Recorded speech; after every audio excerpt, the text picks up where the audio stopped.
Hey, what's going on, guys? I know I'm a little late to the party, but I wanted to make a Prov Taker video, especially with the Exploder Orb update coming out soon, which should hopefully be a more challenging version of the Orb fight. Because I think the general sentiment towards the Prov Taker has been disappointment. Whether it's the fight having annoying mechanics, not being rewarding enough, or being locked behind the last tier of the Solaris United rep. And while the Prov Taker isn't the most challenging fight, it is good to understand how the different mechanics work, as well as how to build for it. And hopefully after watching this video, you'll have a good idea of how to build your weapons for the Prov Taker. Because most people are going to be using different weapons depending on their different playstyles, as well as what weapons and mods they have access to. The only firm recommendation I have for the Prov Taker is that you play Chroma, because Chroma is definitely the best frame for this fight. If you don't have Chroma or you just don't like Chroma, there are some other options which I'll be going into. But if you want to be effective against a Prov Taker, Chroma is the best Warframe to do so, because he's going to give you the damage as well as the survivability you're going to need during the fight. And on top of that, by using Chroma, you're able to mod for more damage types on your weapons. And this is really the reason that Vex Armor is so good, because if you're using Vex Armor, then you don't need to use mods like Serration. If you're curious about why this is, I do have a video that goes over Chroma's Vex Armor, but basically all you need to know is that plus damage mods are not very good on Chroma. So instead of plus damage, we can add other mods like Crit, Elemental, or Multi-Shot, giving us more mod space and allowing us to mod for more damage types. But before we go any further into the build, let's take a look at how the Prov Taker works. Before you can even access the Prov Taker, you need to get your Solaris United rep to Old Mate rank, as well as having completed the main quest line up to the War Within. If you've completed these prerequisites, you'll be able to access the Prov Taker Heist, which as you can see here consists of 4 different phases. Phases 1 through 3 are largely irrelevant unless you're looking to farm certain resources or drops from them. And after you complete them once, you don't have to go back and complete them again if you don't want to. But the first time you complete them, you'll be given a Gravimag at the end, which once installed on an Archgun will allow you to use that gun in non-Archwing missions, which is very important for the Prov Taker because we need Archguns to take down the Prov Taker's limbs as well as the body itself.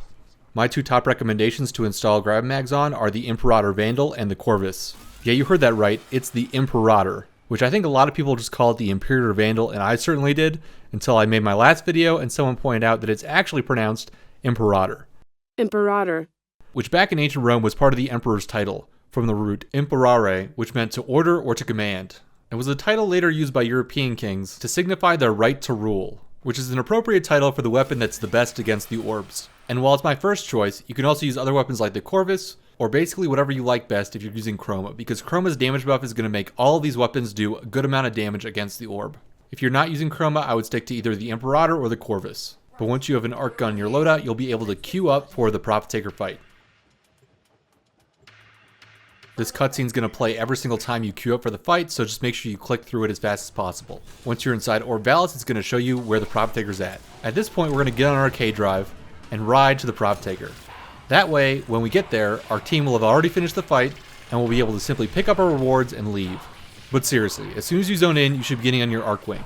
The best for this is obviously Itzal, because its first ability allows you to blink very quickly across the map, but literally any Archwing is better than a K-Drive.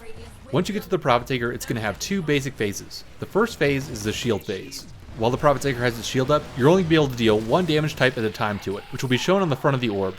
And this is why it's important to bring as many different damage types as possible during the Orb Heist, because you want to be always dealing damage to the shield no matter what the element is. And with each damage type, you can only deal 1/5 of the orb's shield health before the orb then switches to the next damage type. This means that we want our damage to be fairly even to ensure that every time an element that we have modded for comes up, we'll be able to deal enough damage to quickly reach the 1/5 threshold, which is again why Chroma is so good for this. He just does a lot of damage. Now if the Prov Taker switches to a damage type that you don't have, you can switch that damage type by either dashing at it with your operator, which deals void damage, or shooting at it with your operator's amp, which also deals void damage. You can also technically switch it with the Paracesis, but I would not recommend that. Once you've taken down the Prov Taker's shields, the limbs will then become vulnerable to Archgun fire, which hopefully, if you modded your Archgun correctly, should be the easiest part of the fight.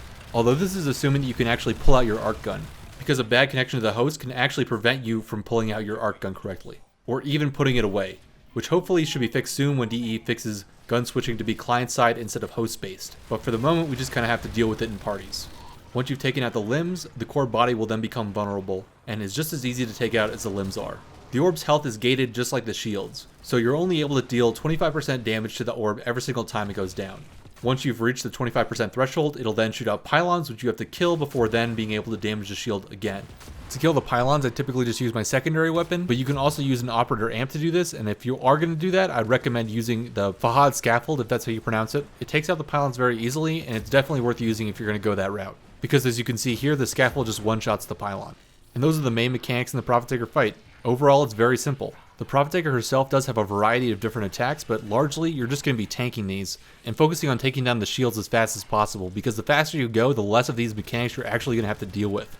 Her main attacks include shooting you with a turret underneath her, which you really can't avoid very well, an electric discharge that creates a field of electricity on the ground, these large shields that she summons around her body, which can knock back both your Warframe and your operator, a big slow beam attack that shoots at you from the front of the orb, a mortar cannon that will create circles on the ground for you to dodge, and by far the most annoying attack is when she slams her body into the ground, sending out a wave of damage that magnetic procs your Warframe and causes you to lose all of your energy. It's basically the same mechanic that we see during the Eidolon when the limb breaks. But like I said, with most of these attacks, we're probably just going to be tanking a good amount of the damage.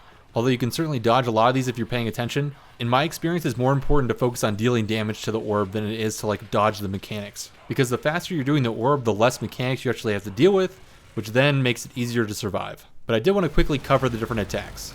The other thing you're going to notice while fighting the orb is that she's going to summon a lot of corpse enemies for you to fight. These are essentially ads for the boss fight, and the more of a wanted level you have, the more of them will spawn, and the harder they'll be.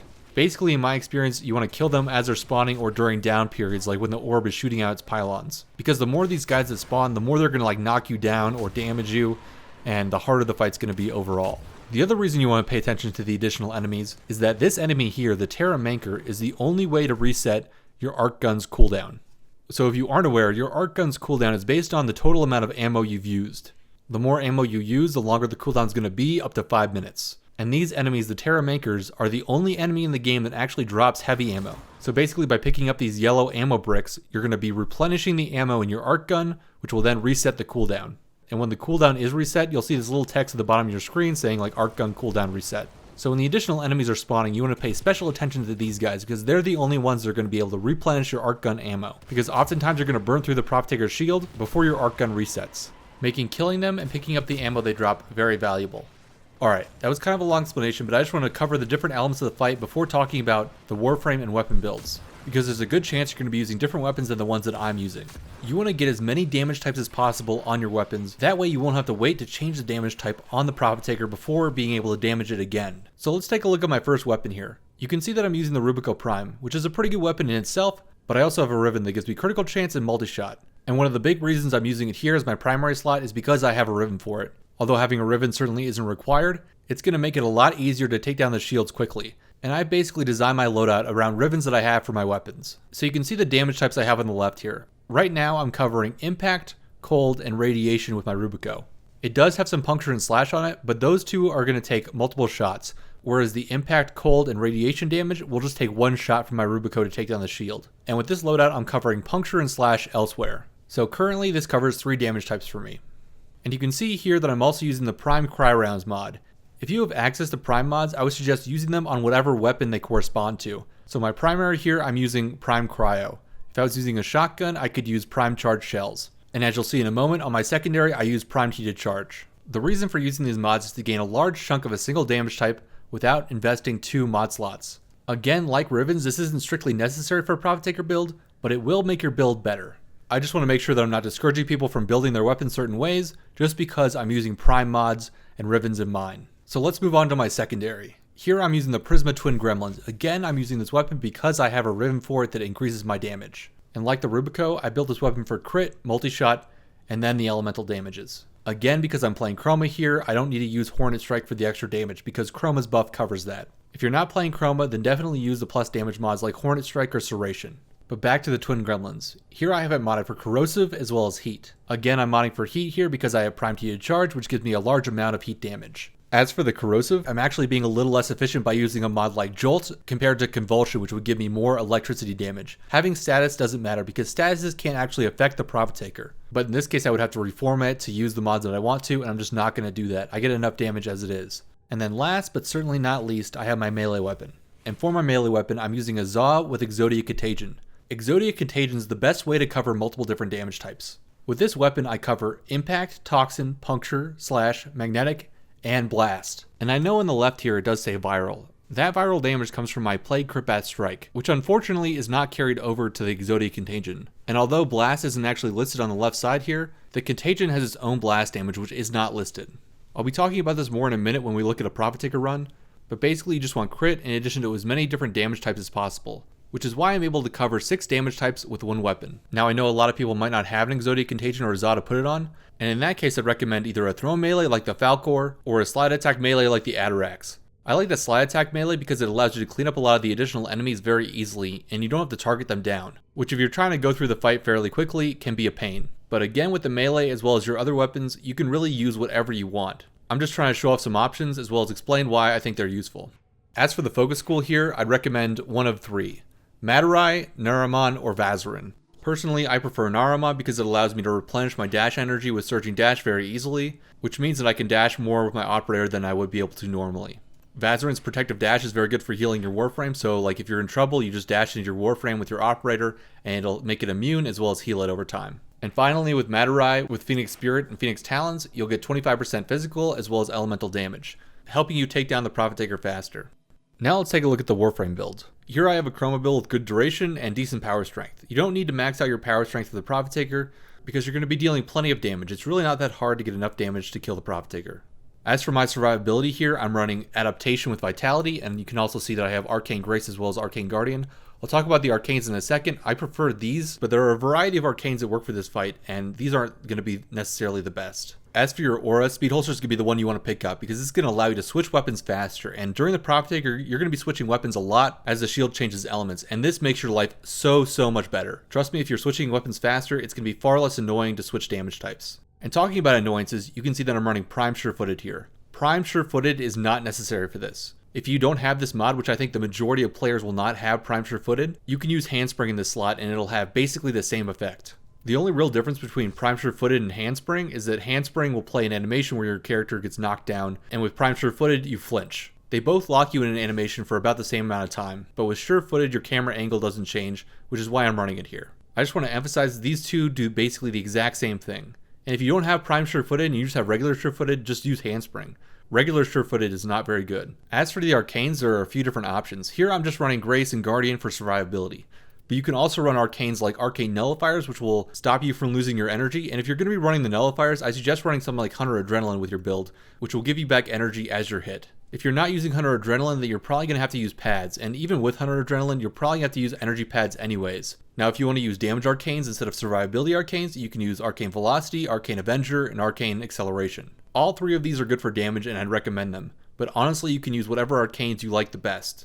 Hopefully you guys are sensing a theme here that when it comes to the Profit Taker, you should really be designing your build for you and not necessarily copying it off somebody else. Not that you can't do that, I'm just saying that there are a lot of different options. And speaking of different options, you don't necessarily have to use Chroma. You can use other frames, and I'd recommend one that's at least tanky like Inaros. I've seen a lot of people zone into the Profit Taker with Inaros, and it's definitely not a bad option. You're just going to be much less effective than like a Chroma would. But in terms of survivability, Inaros is very strong, if not pretty brain dead. I mean, you basically don't even have to move and he'll still stay alive. Also, if you are going to be using a frame other than Chroma, I'd recommend running Vigorous Swap, as this will give you a big damage boost every single time you're going to switch your weapons. And of course, if you're not running Chroma, run plus damage mods like Serration.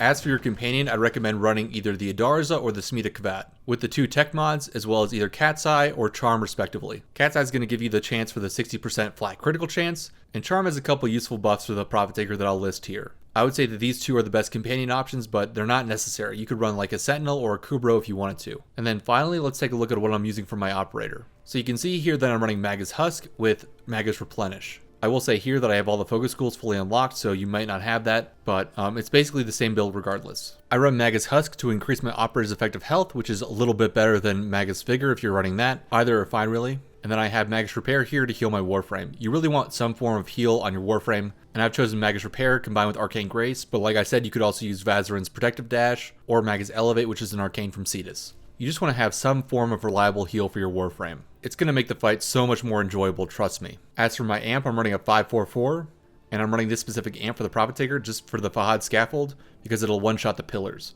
And that's really my only reason for running this specific amp. And you won't be able to do the Profit Taker without an Archgun. My recommendation, like I said earlier, is the Imperator Vandal, and this mod combination can really just be copy-pasted onto any other build. There's such a limited amount of Archgun mods that these are basically the best ones to use. You want to have crit with Parallax Scope and Hollow Bullets, And then you want to create radiation damage with combustion rounds, electrified barrel, and then if you have access to them, you can also run the 60/60 electricity or heat mods. I have dual rounds for multi-shot and automatic trigger for fire rate. And you might think it's a little weird to run ammo chain here, but you're running ammo chain to decrease your overall Archgun's cooldown. So when you stop using it, it'll come back faster because you have more overall ammo. Because remember, the cooldown is based on how much ammo you have remaining. And with ammo chain, it comes off cooldown faster. But that covers it from my build. If you guys are still here, thanks for sticking around. I know that was long, but I wanted to cover as many different options as possible to give you the most information I could. Now let's check out one of my actual Profiteer runs. Once you accept the mission from Utico, you can just get in the elevator and it'll take you to the Orb Heist.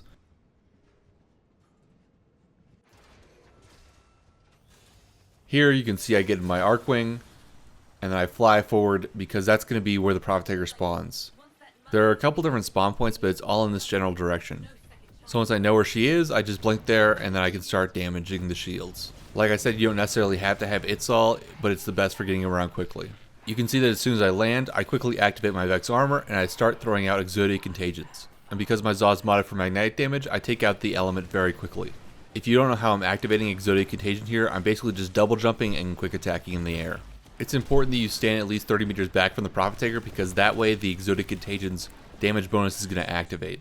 If you're closer, it'll still do damage, it'll just be much less. So you want to make sure that you're far enough back for it to work properly. But you can see that Chroma makes quick work of the shields and then the legs. For me, without Chroma's damage buff or Rivens, it takes me about twice as long to do this phase. So you can see here I record some gameplay with the Naros with the exact same build, minus the Rivens, and I replace them with plus damage mods. It's not like this loadout's bad at dealing damage, it just takes a lot longer to take out the shields. So by using a frame like a Naros, you're basically trading your time for survivability, which is going to be up to you which one you value the most.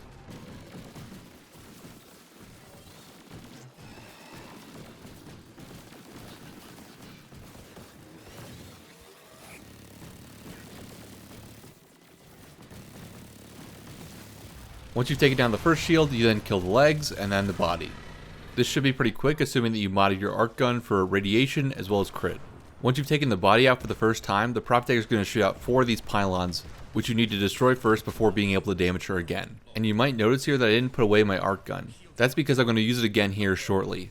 The first time you take down these pylons, the shield doesn't actually regen, which means you can keep your Archgun out and not have it go on cooldown or play that long animation again. Also, I do want to note here that sometimes when you take down the limbs too quickly, they'll regen their health back. I don't know if this is intended or not, but it's something we have to deal with. But once you've done another 25% damage to the Profiteer, putting it at half health, the shield will come back. And then we're back to the first phase again.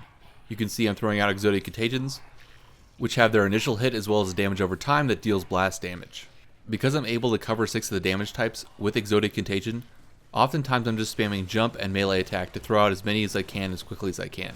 This also means that I don't actually have to ever switch to my melee weapon, unless I wanted to come in close and deal viral damage with the Zaw itself, but that's not really practical and I'm not going to get enough damage output to take down the shield anyways.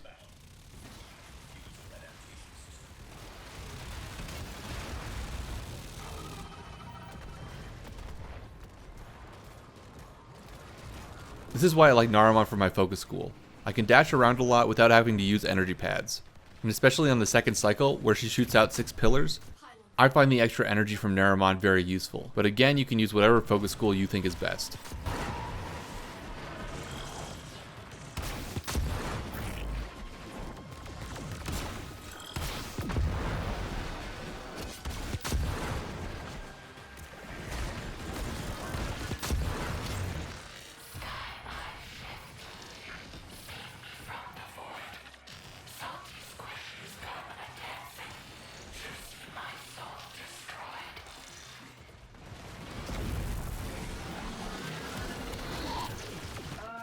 Is this a bad time?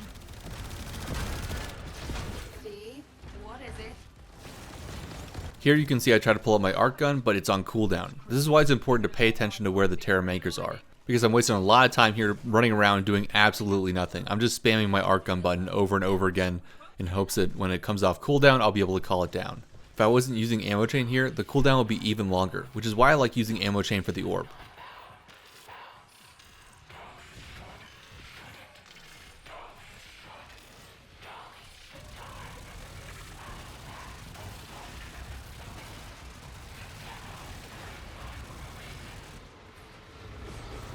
And at the end here you can see I kill myself with Exodia Contagion. It's very easy to kill yourself with it if you throw it near your Warframe, so just pay attention to that if you're going to be using Exodia Contagion. And the last thing I want to talk about is the Profit Taker's drops. Overall, they're pretty crappy. Every time you kill it, it'll drop some bonds as well as a Charisma Toroid. The Toroid can be turned in for 6,000 Vox Solaris rep, which is basically its only purpose. The Profit Taker also has a chance to drop the Archgun 6060 Elemental mods, which typically go for like 20 something platinum. But honestly, the best drop, the very best drop that the Profit Taker has is the credits. Every single time you kill the Profit Taker, it's going to drop 125,000 credits, which can be boosted by Chroma, your Sapmatic, or a credit booster. If you have all these buffs active at the same time, you can get up to 1,000,000 credits on each kill, which depending on how fast you kill it is going to be faster than the index. But that's going to do it for this video going over the Profit Taker. Hope you guys found this helpful. I know that I was showing some builds with some higher end gear, but don't be discouraged if you don't have exactly what I have. Just use whatever you can. My hope is that I've at least explained the reasoning behind doing this and not necessarily telling you exactly what to use and when. And if you guys want to see an even faster run, I would suggest checking out Tavier Corsair's channel, where he does a run in 2 minutes and 57 seconds. And I'll leave a link to that below in the description. But that's going to do it for me today, guys. Hope you're all doing well, and I'll see you later.